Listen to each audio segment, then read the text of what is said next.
and traffic lights. They took me as others. I worked on street lighting for about 3 years until I was going to be inducted. My job, report at dusk, either at Broadway Maintenance when they had the contracts, or Wellsback. You had your truck with the escalating ladder and everything to go up and fix bulbs if the bulbs are burnt out, okay?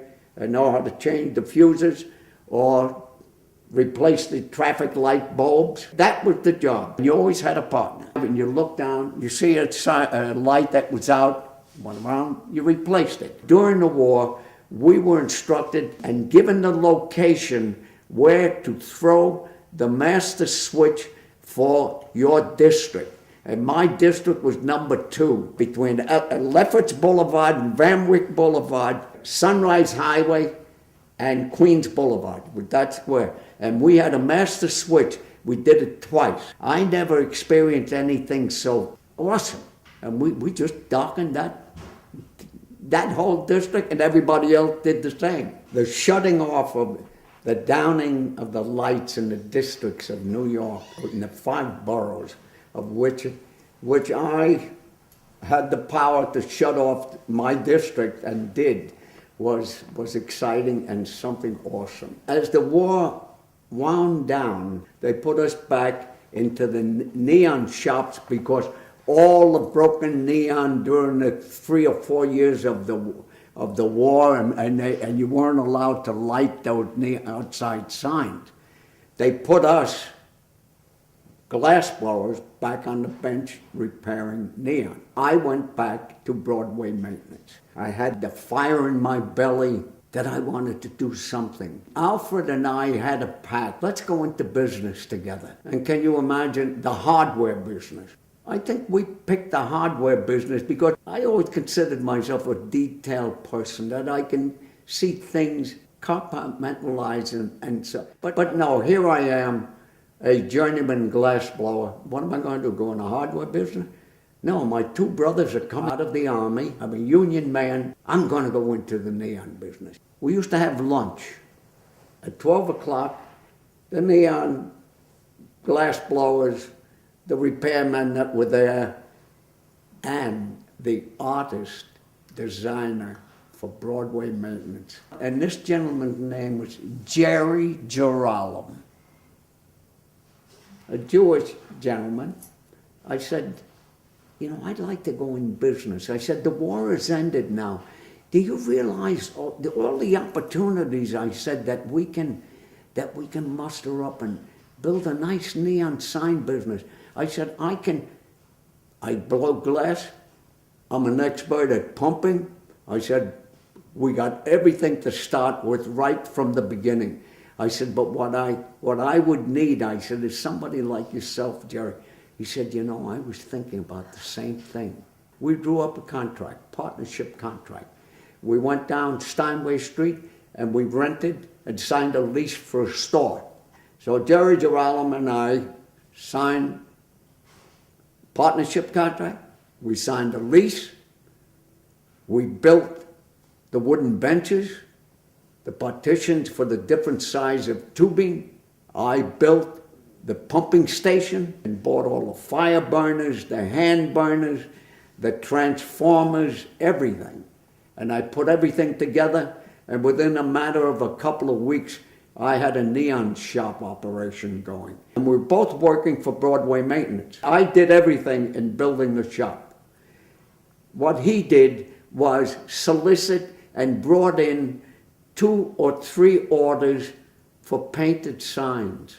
You know, where you build them with wood and put sheetrock or whatever, metal in the front and paint them, and then you paint whatever description was of the business you sold the sign to. My brothers are almost at this point being discharged. So I'm thinking, gee, they can come in here, and Girolamo and I, and we can build this business to a nice business. 2 things happened. The first thing that happened was the union found out that Jerry Girolamo was partnering with me in the neon business. This was an insult to the union because Jerry Girolamo, being the chief designer and architect of signs for Broadway maintenance, a big union outfit with a lot of union people, right? Can you imagine? They called me up before headquarters. Armand D'Angelo was there, that I mentioned. Harry Van Arsdale, Sullivan, Chadwick. These were 4 officials, as I remember, that were there. What is very important, remember I used to ride the street lighting truck. At one point, I didn't have a driver. You know, Local 3 sat as my sidekick. Harry Van Arsdale's father, who was 68 years old. This is how close these relationships were. Broadway Maintenance finds out that Geralem is thinking about going to business. They report it to the union. The union calls me up, sits me up in a big office there with these officials there. What are you doing, Silvio? What are you doing? I said, look, I got it in my belly. I want to be in business. Okay, that's fine. You want to be in business? You have your shop. You get a truck. You hire the serviceman that you need. You can't do any glass blowing. You can't do any pumping. You got to hire the glass blowing and pumping. You got to be a boss. You can't go into business and not be a union shop. You want to be in business, you're going to have to give up your card. You know what Frank Sinatra said? I'll do it my way. I got to look back at who I was. I took the card out of my pocket and I put it on the table. They tore it up. I did it my way.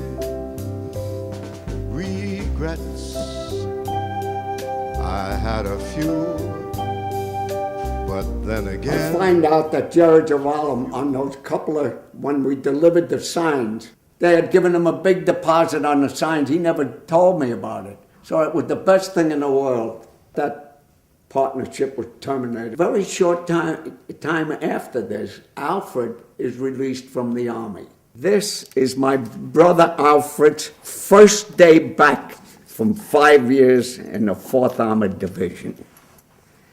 At home, in my father's house. And the home with a nice walkout platform with a brick parapet and stairwell that goes down to the sidewalk. And on the front of this parapet, since I was a neon glassblower, I had made a beautiful welcome home Alfred in neon. And when we picked him up, it was something like 9:30, 10 o'clock at night.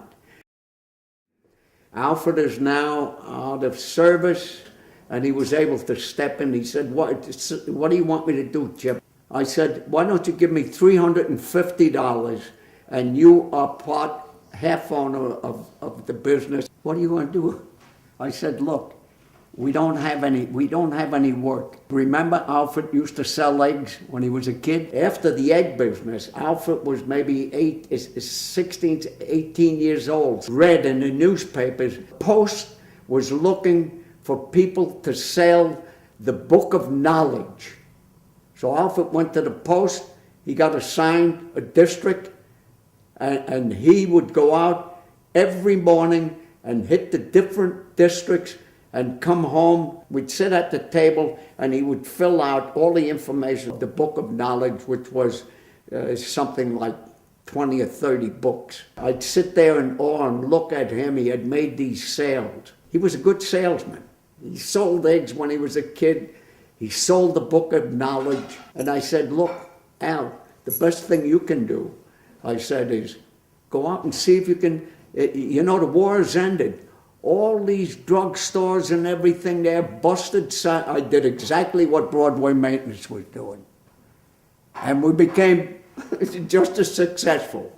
It was a small business. It kept us going. And Alfred, being the salesman that he was selling big signs. I didn't have a metal shop. How do you make these signs? There were metal shops that were making metal signs for neons. So I went to them and I tied that up. Alfred would sell it. And this is where my brother Albert comes into play, because Albert, very shortly after Alfred came in, oh Lord, Alfred is now my partner. Albert is coming out of the Army. My mother and father take Albert in He's your brother. Take Albert. Of course. With me, yes, of course. Alfred thought it was kind of an infringement. He doesn't have any money. How are you going to take him in? What are you going to do with him? Blah. I said, I will teach Albert how to bend tubing. When he's bending tubing and making signs, we'll price that out and we won't pay him. So we were flush with work. Albert could do the pumping. I could bend the tubing. Alfred was the salesman and the serviceman. We didn't have a truck.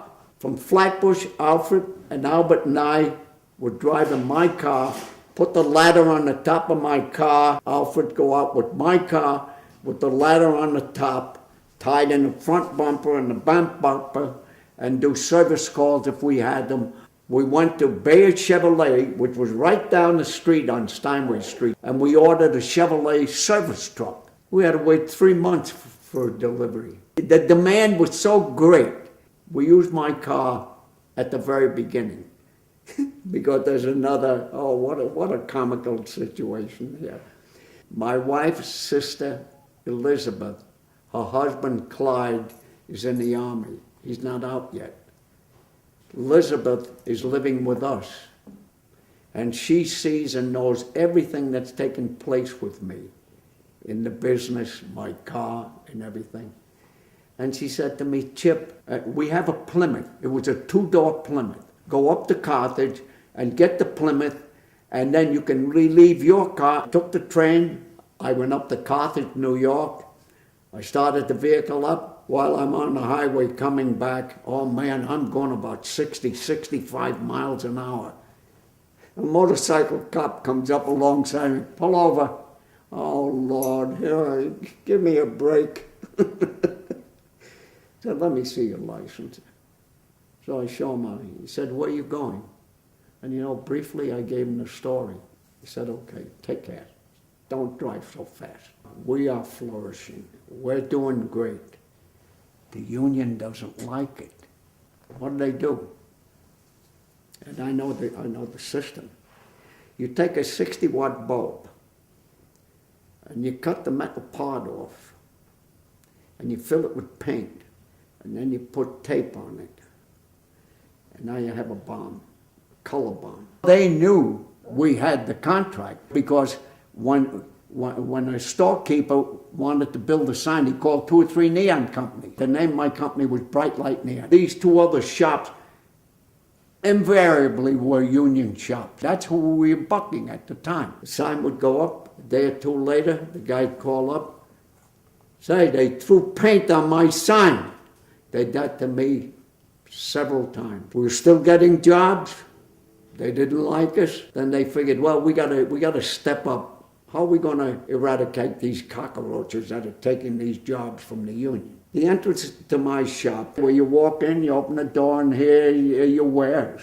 And on this side is a big 8x10 panel of glass and an 8x10 panel of glass here and here and here.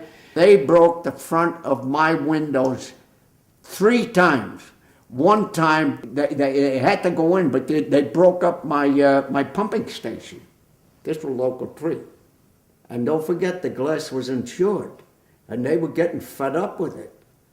The insurance company paying, we were becoming a risk. One time, after I think about the second time, let's devise a plan. 3 brothers, Alfred, myself, and Albert. We got together in the shop. What are we going to do about this? They're watching us. What was unique about this little plan that we had? There was a big alcove like this. The store that we had rented was the first store to the left of this alcove. The alcove went right through to the other street. We'll go home at the regular time tonight. We'll get up around 3 o'clock. We will drive to the shop. But we're going to park on the other street, and we're going to run through the alcove so they don't see. And all we have to do is that little right into the door. They won't see us. How silly we are. We took a couple of rocks or something, because if they ever approached the glass and broke it, we'd throw rocks at them. Should have had guns. We locked the shop that night. We drove to Flatbush, had our dinner, went to bed. whether it was 2, 3, or 4 o'clock, we got together, we got in the vehicle, stealthily, and we drove to the back street. And like Indians, one following the other, we went through the courtyard and the alcove and right into the shop. Sure, nobody could see us. We're standing or sitting at a vantage point away from the glass, looking outside at the street. And we see this 1 or 2 guys walking back and forth like that, okay? The Metaxas restaurant, open all night, right across the street, down the block from us. Lights are on there, I know the restaurant is open. We got to take a chance. Gonna go out, I just slip, get close to the building, run down, run across the street to Metaxas and call the cops. Cops are in there having coffee. So I told him, I said, you know who I am, blah, blah, blah. I said, look, I noticed 2 guys walking back and forth. I said, will you please look out for them? Yeah, well, okay, all right. So I sneak back, I go back, and it now dawned. Oh, we're tired. Let's go home. Mom and Pop are standing, they're standing on that. What are you doing? The police called, they broke your windows.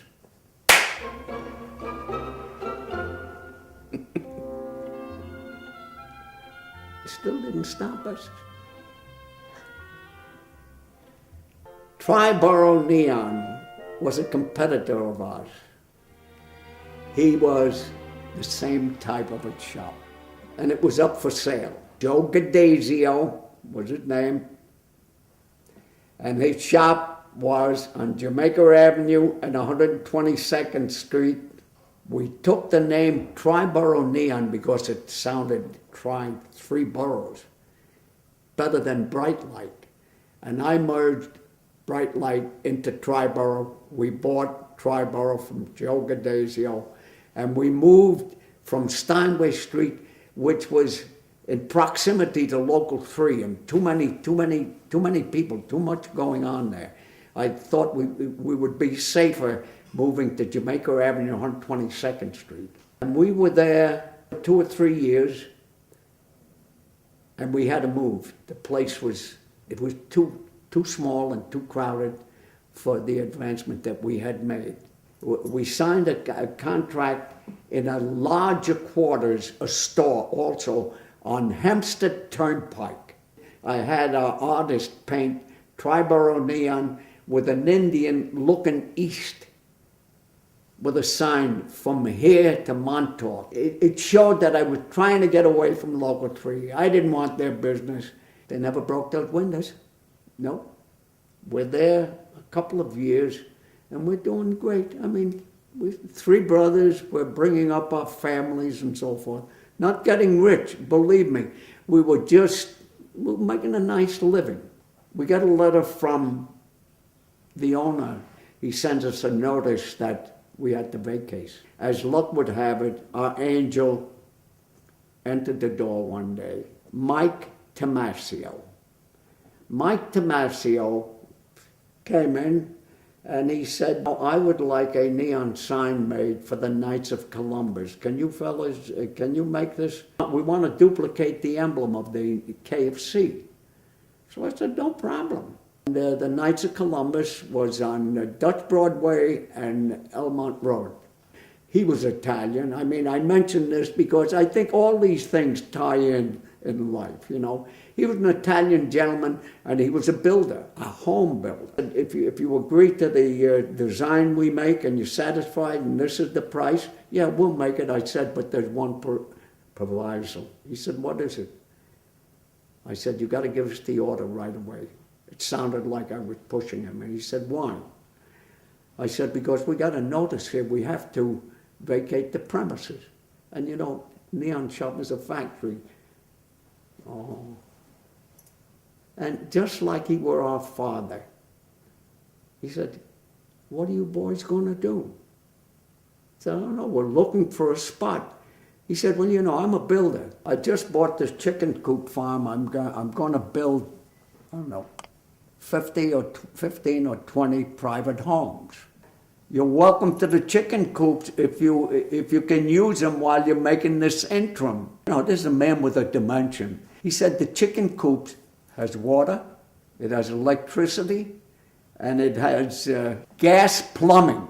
Because chickens, they had the low heaters, and the gas was already in there. The water pipes were in there, and the electricity was in there. Alfred, Albert, and I, the chicken coop, let's go look at them. And here's this farmyard. It's all dilapidated. It's a chicken coop. Now, I don't know if you know what a chicken coop farm is, but it is a building that's maybe 25 feet in length. It measures maybe 15 feet on the inside with glass openings for the chickens, has a pitched roof, which is about 7 feet